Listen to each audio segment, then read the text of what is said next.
Selamat datang di Pusiku Diary. Di tempat ini kata berubah menjadi kisah, dan setiap kisah menyimpan rahasia yang tak semua orang berani dengar tentang mereka yang tak terlihat namun selalu mengintai. Selamat mendengarkan alur ceritanya.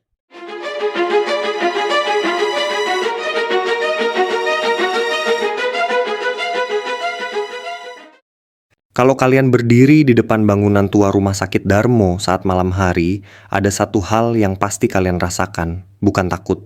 Tapi sunyi yang terasa berat. Bangunan ini bukan gedung kosong. Bukan rumah sakit terbengkalai seperti yang sering muncul di video horor. Ia masih beroperasi, masih ada dokter, masih ada pasien, masih ada kehidupan. Tapi di balik dinding tebal bergaya kolonial itu, ada sejarah lebih dari 1 abad. Dan sejarah kadang tidak pernah benar-benar pergi. Malam ini kita akan masuk lebih dalam. Bukan cuma cerita horor, tapi fakta sejarahnya. Kesaksian orang-orang yang pernah bekerja di sana, dan legenda yang terus hidup sampai sekarang. Kota Surabaya dan awal berdirinya rumah sakit Darmo. Kita mundur ke akhir abad ke-19. Surabaya saat itu adalah kota pelabuhan penting di Hindia Belanda. Aktivitas perdagangan sangat sibuk, kapal keluar masuk. Orang Eropa, pedagang Tionghoa, pribumi semua bercampur. Tapi ada satu masalah besar di masa itu, wabah penyakit kolera, malaria, tifus. Pemerintah kolonial butuh fasilitas kesehatan yang serius, bukan sekadar klinik kecil. Maka pada tahun 1894 dibangunlah sebuah rumah sakit sipil pusat bernama Central Burgerlijke Ziekeninrichting (CBZ). Lokasinya di kawasan elit Darmo, yang saat itu memang dirancang sebagai kawasan pemukiman orang-orang Eropa. Bangunannya dirancang dengan arsitektur kolonial tropis, langit-langit tinggi, jendela besar, koridor panjang terbuka. Tujuannya sederhana, sirkulasi udara harus bagus karena belum ada AC seperti sekarang. Dan sampai hari ini, bentuk dasarnya masih bisa kita lihat. Kalau kalian perhatikan, lorong-lorong lamanya terasa panjang sekali, seperti tidak ada ujungnya. Dan disitulah cerita-cerita mulai tumbuh. Masa kelam penjajahan Jepang dan Perang Surabaya. Masuk tahun 1942, Jepang datang. Banyak fasilitas milik Belanda diambil alih, termasuk rumah sakit ini. Menurut catatan sejarah Surabaya, banyak tenaga medis Belanda dipulangkan atau ditahan. Rumah sakit kekurangan dokter dan obat-obatan. Beberapa cerita dari arsip lokal menyebutkan kondisi pasien saat itu sangat memprihatinkan. Obat minim, alat medis terbatas, tenaga kesehatan kelelahan. Tidak sedikit pasien yang akhirnya tidak tertolong. Lalu datang masa paling berdarah dalam sejarah Surabaya, pertempuran 10 November 1945. Rumah sakit di kota ini penuh korban perang. Bayangkan situasinya. Lorong panjang yang sekarang terlihat bersih dan rapi, dulu dipenuhi tentara terluka, suara erangan, tangisan keluarga. Dokter berlari dari satu ruang ke ruang lain. Beberapa sejarawan lokal menyebutkan bahwa banyak korban gugur yang sempat dirawat sebelum akhirnya meninggal. Dan seperti yang sering kita dengar, tempat yang menyimpan begitu banyak penderitaan seringkali meninggalkan jejak cerita. Kesaksian pekerja lama, suara ranjang di tengah malam. Sekarang kita masuk ke cerita yang lebih dekat dengan masa kini. Beberapa tahun lalu sempat beredar wawancara tidak resmi dengan seorang petugas kebersihan yang sudah bekerja puluhan tahun di sana. Ia bercerita, dulu sebelum beberapa bagian direnovasi, ada satu lorong lama yang jarang dilewati. Katanya sekitar pukul 2 atau 3 pagi, ia sering mendengar suara seperti ranjang pasien didorong. Krit, krit, krit. Suara roda besi menyentuh lantai. Awalnya ia pikir ada perawat yang memindahkan pasien, tapi ketika dicek, kosong. Lampu redup, lorong sunyi, tidak ada siapapun. Ia tidak langsung percaya hal mistis. Ia bahkan sempat berpikir mungkin itu suara dari lantai lain. Tapi suara itu terdengar jelas, seperti sangat dekat. Dan anehnya suara itu sering muncul di jam yang hampir sama, sekitar pukul 3 pagi. Jam yang sering disebut orang sebagai jam rawan. Apakah itu benar kejadian supranatural? Ataukah hanya efek akustik bangunan tua? Sampai sekarang tidak ada penjelasan resmi. Pasien yang merasa diawasi. Ada juga cerita dari seorang mantan pasien yang pernah dirawat beberapa hari di ruang lama sebelum renovasi besar dilakukan. Ia bercerita bukan melihat sosok, bukan penampakan, tapi perasaan. Perasaan seperti ada yang berdiri di ujung ranjang saat ia terbangun tengah malam. Ia mencoba membuka mata penuh, tidak ada siapa-siapa. Tapi suasana ruangan terasa berbeda, lebih dingin, lebih sunyi. Beberapa perawat senior kabarnya juga pernah merasakan hal yang mirip, bukan melihat hantu, tapi seperti ada energi berat di beberapa titik tertentu bangunan lama. Sekali lagi, tidak ada laporan resmi tentang kejadian mistis. Rumah sakit Darmo tetap beroperasi normal, namun cerita-cerita kecil seperti ini terus beredar dari mulut ke mulut. Misteri lorong lama yang selalu disebut. Menariknya, hampir semua cerita selalu kembali ke satu tempat. Lorong lama bangunan kolonial. Kenapa bukan ruang ICU? Kenapa bukan ruang operasi? Kenapa justru lorong panjang itu? Secara psikologis, lorong panjang dengan pencahayaan redup memang bisa menciptakan ilusi visual. Bayangan bisa terlihat seperti sosok, suara gema bisa terdengar seperti langkah kaki. Tapi tetap saja, kenapa cerita itu konsisten selama bertahun-tahun? Bahkan warga sekitar kawasan Darmo pun punya cerita sendiri. Ada yang bilang pernah melihat siluet putih di jendela lantai atas saat malam, padahal ruangan itu kosong. Ada yang bilang pernah melihat lampu menyala sendiri di bagian lama, padahal sudah dimatikan. Apakah itu gangguan listrik biasa? Ataukah hanya persepsi karena bangunannya memang tua? Tidak ada yang benar-benar tahu antara fakta dan sugesti. Kalau kita berpikir logis, rumah sakit adalah tempat dengan emosi paling ekstrim. Di sana ada kelahiran, ada kematian, ada harapan, ada keputusasaan. Dalam dunia psikologi, tempat seperti ini bisa meninggalkan kesan mendalam bagi siapapun yang berada di dalamnya. Ketika seseorang sedang sakit, lemah, atau kurang tidur, persepsinya bisa berubah. Suara kecil terdengar besar. Bayangan kecil terlihat seperti sosok. Itu fakta ilmiah. Tapi tetap saja, tidak semua orang yang bercerita sedang dalam kondisi sakit. Beberapa adalah pekerja yang sudah puluhan tahun terbiasa dengan suasana rumah sakit. Dan mereka bukan tipe orang yang mudah percaya hal mistis. Namun cerita tetap ada. Kenapa legenda itu tetap hidup? Mungkin jawabannya sederhana. Karena bangunan ini sudah berdiri lebih dari 100 tahun. Ia melewati masa Belanda, pendudukan Jepang, perang kemerdekaan, Orde Lama, Orde Baru, sampai Indonesia modern hari ini. Bayangkan berapa banyak orang yang pernah masuk dan keluar dari sana, berapa banyak cerita yang tertinggal. Dan seperti yang sering kita bahas di channel ini, kadang yang menyeramkan bukan penampakannya, tapi sejarahnya. Ketika kita berdiri di lorong itu, kita sedang berdiri di tempat yang sama dengan orang-orang dari 1 abad lalu, tempat yang pernah menjadi saksi penderitaan perang, tempat yang pernah menjadi saksi ribuan detik terakhir kehidupan seseorang. Dan mungkin itulah yang membuat suasananya terasa berbeda. Teman-teman, rumah sakit Darmo bukan bangunan kosong, bukan tempat angker yang ditinggalkan. Ia adalah bagian dari sejarah Surabaya. Cerita-cerita horor mungkin berkembang, urban legend mungkin dibumbui dari generasi ke generasi. Tapi satu hal yang pasti, bangunan ini menyimpan lebih dari sekadar batu dan semen. Ia menyimpan waktu, dan waktu tidak pernah benar-benar hilang. Di bab berikutnya, kita akan masuk lebih dalam ke urban legend yang paling sering disebut warga sekitar, tentang sosok di ujung lorong, tentang ruang yang katanya berbeda, dan tentang satu kejadian yang membuat seorang perawat memilih pindah tugas. Kalau kalian siap, kita lanjut urban legend yang terus hidup.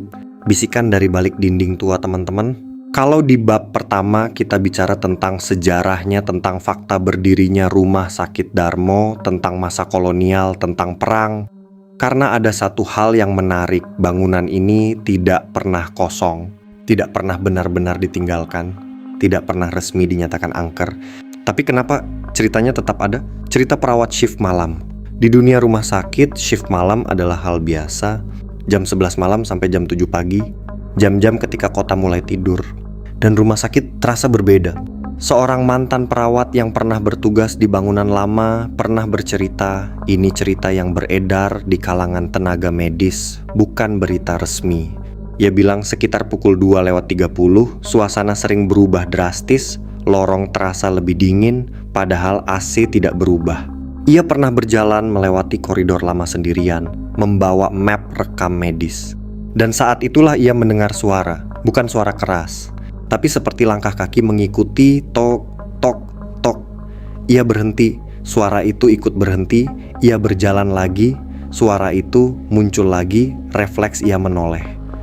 Kosong, ia mencoba menenangkan diri, mungkin gema sepatu sendiri, secara logika itu sangat mungkin. Koridor panjang dengan dinding keras memang bisa memantulkan suara. Tapi yang membuatnya tidak nyaman adalah ritmenya berbeda, langkahnya pelan. Suara di belakangnya sedikit lebih cepat. Dan itu hanya terjadi di satu bagian lorong, bagian bangunan lama, ruang lama yang jarang digunakan. Beberapa tahun lalu, sebelum renovasi dilakukan di beberapa bagian, ada satu ruang yang jarang dipakai, bukan karena angker, tapi karena fasilitasnya sudah tua dan kurang efisien. Namun disitulah cerita paling sering muncul. Ada kabar dari staf lama, pernah ada pasien yang tiba-tiba panik tengah malam. Pasien itu mengaku melihat seseorang berdiri di dekat pintu. Ketika perawat masuk tidak ada siapa-siapa. Pasien itu bukan orang dengan gangguan mental. Ia hanya pasien rawat inap biasa. Beberapa hari setelah itu, pasien lain di ruangan berbeda juga mengaku merasakan hal serupa, bukan melihat jelas. Tapi seperti ada bayangan lewat cepat di sudut mata. Sekali lagi, ini tidak pernah menjadi laporan resmi. Dalam dunia medis, hal seperti ini sering dikaitkan dengan kondisi fisik pasien. Kurang tidur, efek obat, tekanan darah turun, dan itu masuk akal. Tapi kenapa ceritanya selalu berulang di titik bangunan yang sama? Jam 3 pagi yang selalu disebut. Ada satu pola yang hampir selalu muncul dalam cerita-cerita di sana jam 3 pagi. Sekitar jam 2:45 sampai 3:15. Kenapa jam itu? Secara medis, jam-jam tersebut adalah waktu tubuh manusia berada pada kondisi paling lemah. Suhu tubuh turun. Tekanan darah cenderung lebih rendah, rasa kantuk paling berat. Bagi pekerja shift malam, ini jam paling sulit. Fokus menurun, lingkungan terasa lebih sunyi. Banyak orang lebih sensitif terhadap suara kecil. Jadi kalau ada suara pintu bergeser sedikit saja, bisa terdengar seperti sesuatu yang besar, tapi tetap saja beberapa staf lama mengatakan di jam itu sering terdengar suara seperti benda logam bergesekan. Ada yang bilang seperti troli, ada yang bilang seperti ranjang besi lama. Padahal sekarang ranjang sudah model modern, rodanya tidak berbunyi seperti itu. Apakah mungkin itu hanya memori kolektif? Karena dulu di masa perang dan masa awal rumah sakit berdiri, ranjang-ranjang memang berbahan besi berat. Apakah mungkin otak manusia mengaitkan sejarah dengan imajinasi, atau memang ada sesuatu yang belum selesai? Warga sekitar dan cerita dari luar pagar urban legend tidak hanya datang dari dalam. Warga sekitar kawasan Darmo juga punya cerita. Ada seorang tukang parkir yang pernah bekerja di sekitar area itu bertahun-tahun. Ia bilang pernah melihat lampu di salah satu jendela lama menyala sendiri tengah malam. Padahal menurutnya bagian itu sudah tidak dipakai. Ketika ia perhatikan lagi, lampu mati. Mungkin hanya refleksi kendaraan lewat atau pantulan cahaya. Tapi cerita itu terus ia ulang ke teman-temannya. Dan seperti semua urban legend, cerita itu tumbuh, ditambah sedikit detail, dibumbui sedikit suasana, lalu menjadi kisah yang lebih besar dari kejadian awalnya. Investigasi sederhana, adakah bukti? Beberapa komunitas pecinta sejarah dan urban exploration di Surabaya pernah mencoba mendokumentasikan suasana bangunan lama. Hasilnya, tidak ada penampakan jelas. Tidak ada bukti konkret aktivitas supranatural. Yang ada hanya bangunan tua yang memang punya karakter kuat, bayangan yang panjang, koridor yang menggema, suara angin yang masuk dari ventilasi tinggi. Secara rasional semua bisa dijelaskan, tapi tetap saja cerita tidak pernah hilang. Karena urban legend bukan soal bukti, ia hidup karena pengalaman personal, karena perasaan, karena momen-momen kecil yang sulit dijelaskan secara instan. Perawat yang meminta pindah. Ada satu cerita lagi yang cukup sering disebut, tentang seorang perawat yang akhirnya meminta dipindah ke bagian lain, bukan karena melihat sosok, tapi karena ia merasa tidak nyaman terus-menerus di satu area tertentu. Katanya setiap kali ia melewati lorong itu, bulu kuduknya selalu berdiri padahal suhu ruangan normal. Ia mencoba mengabaikan berhari-hari, berminggu-minggu. Sampai akhirnya ia memilih pindah tugas. Apakah itu bukti adanya sesuatu? Belum tentu, bisa saja itu hanya sugesti. Tapi sugesti yang dirasakan berulang-ulang bisa terasa sangat nyata. Antara logika dan rasa, teman-teman. Disinilah menariknya cerita tentang rumah sakit Darmo. Tidak ada headline berita besar tentang penampakan, tidak ada video viral sosok misterius. Yang ada hanya cerita-cerita kecil, bisikan, langkah kaki, rasa diawasi. Dan semuanya selalu kembali pada satu hal. Bangunan tua yang sudah menyimpan sejarah lebih dari 1 abad. Kita sering mencari hantu dalam bentuk sosok, padahal mungkin yang kita rasakan hanyalah jejak emosi yang tertinggal. Rumah sakit adalah tempat paling manusiawi sekaligus paling menyakitkan. Di sana orang bertahan hidup. Di sana juga orang menghembuskan napas terakhir. Apakah energi emosional itu bisa tertinggal? Secara ilmiah belum terbukti. Tapi secara rasa, banyak orang mengaku pernah merasakannya. Urban legend tentang rumah sakit Darmo mungkin tidak se ekstrim cerita rumah sakit terbengkalai. Tidak ada jeritan panjang, tidak ada sosok menyeramkan yang jelas terlihat. Tapi justru itu yang membuatnya berbeda, karena misterinya halus, tidak berteriak, hanya berbisik. Apakah ini hanya sugesti kolektif, ataukah sejarah memang bisa meninggalkan jejak yang tidak terlihat? Kalau kalian pernah punya pengalaman di sana, cerita kalian mungkin adalah bagian dari legenda yang belum selesai. Antara sejarah, sugesti, dan sesuatu yang tak pernah benar-benar pergi. Teman-teman, setelah kita bicara soal sejarah panjangnya, dan setelah kita masuk ke cerita-cerita dari perawat, pasien, sampai warga sekitar, sekarang pertanyaannya satu.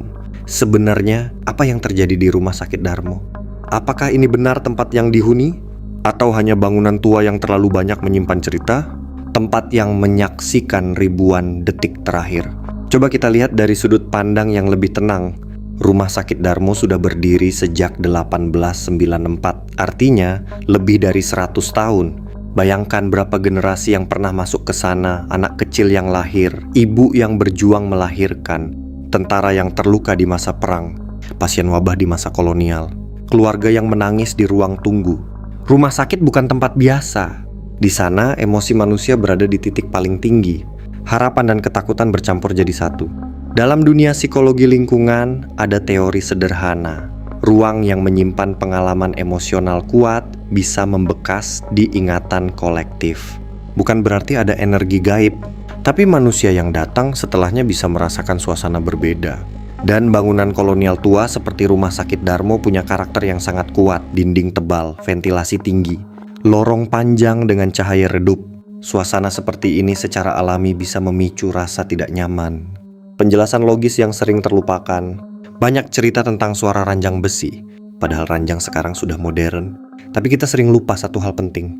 Bangunan tua memiliki sistem pipa, ventilasi, dan struktur besi lama. Perubahan suhu malam hari bisa membuat logam memuai atau menyusut, itu bisa menimbulkan bunyi. Koridor panjang bisa memantulkan suara dari jarak jauh. Langkah kaki di ujung lorong bisa terdengar seperti ada dua orang berjalan. Lampu yang terlihat menyala sendiri bisa jadi pantulan kendaraan. Semua ada penjelasan rasionalnya. Dan sampai hari ini tidak ada laporan resmi atau berita valid yang menyatakan adanya aktivitas supranatural di sana.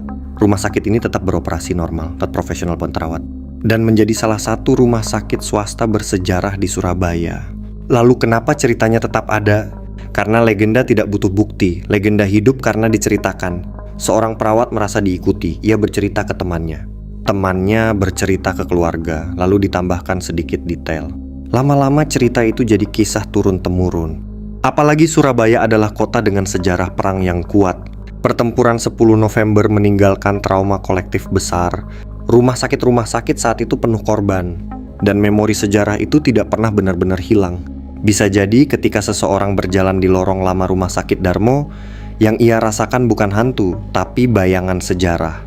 Kesadaran bahwa tempat itu pernah menjadi saksi penderitaan luar biasa. Dan rasa itu kadang terasa sangat nyata. Pengalaman pribadi yang sulit dibantah. Walaupun tidak ada bukti ilmiah tentang penampakan, kita juga tidak bisa serta-merta menertawakan pengalaman orang. Ketika seseorang bilang ia merasa diawasi, itu adalah pengalaman nyata bagi dirinya. Ketika perawat bilang bulu kuduknya berdiri di satu titik tertentu, itu sensasi tubuh yang benar-benar ia rasakan. Masalahnya bukan benar atau tidaknya hantu, tapi bagaimana manusia memaknai rasa takut. Dan rumah sakit tempat antara hidup dan mati adalah lokasi paling mudah memicu rasa itu. Keheningan yang terasa berat. Ada satu hal yang mungkin tidak banyak dibahas. Bangunan kolonial punya suara, bukan suara makhluk, tapi suara ruang kosong yang luas. Ketika malam tiba dan aktivitas menurun, keheningan di lorong panjang bisa terasa menekan. Langkah kaki menggema lebih keras. Pintu terdengar lebih berat saat ditutup, dan dalam keheningan itu, otak kita mulai mengisi kekosongan dengan bayangan, dengan kemungkinan, dengan cerita yang pernah kita dengar sebelumnya. Jadi, apa yang sebenarnya melegenda? Yang melegenda bukan satu sosok tertentu, bukan nama hantu tertentu, bukan satu kejadian viral. Yang melegenda adalah suasananya, atmosfernya, Cerita tentang suara ranjang, cerita tentang langkah kaki, cerita tentang jam 3 pagi. Semua itu membentuk satu identitas tak tertulis. Bahwa Rumah Sakit Darmo bukan sekadar bangunan tua, ia adalah saksi sejarah. Dan sejarah yang panjang selalu terasa berat. Pesan terakhir, teman-teman. Kadang kita terlalu cepat menyebut suatu tempat angker. Padahal mungkin yang kita rasakan hanyalah rasa hormat yang belum kita sadari. Bangunan seperti Rumah Sakit Darmo seharusnya lebih banyak kita lihat sebagai situs sejarah. Tempat yang bertahan lebih dari 1 abad. Tempat yang menyaksikan Surabaya berubah dari kota kolonial menjadi kota metropolitan. Kalau suatu hari kalian melewati bangunannya di malam hari, dan kalian merasa suasananya berbeda, mungkin itu bukan karena ada yang mengikuti kalian. Mungkin itu karena kalian sadar kalian sedang berdiri di tempat yang sudah menyimpan terlalu banyak cerita. Dan cerita tidak pernah benar-benar hilang. Bisa jadi tidak ada apa-apa di sana. Bisa jadi semuanya hanya sugesti. Tapi satu hal yang pasti, Rumah Sakit Darmo akan selalu punya cerita. Jika kalian suka dengan video seperti ini, jangan lupa like, comment, share, dan subscribe untuk update video-video terbaru lainnya. Terima kasih.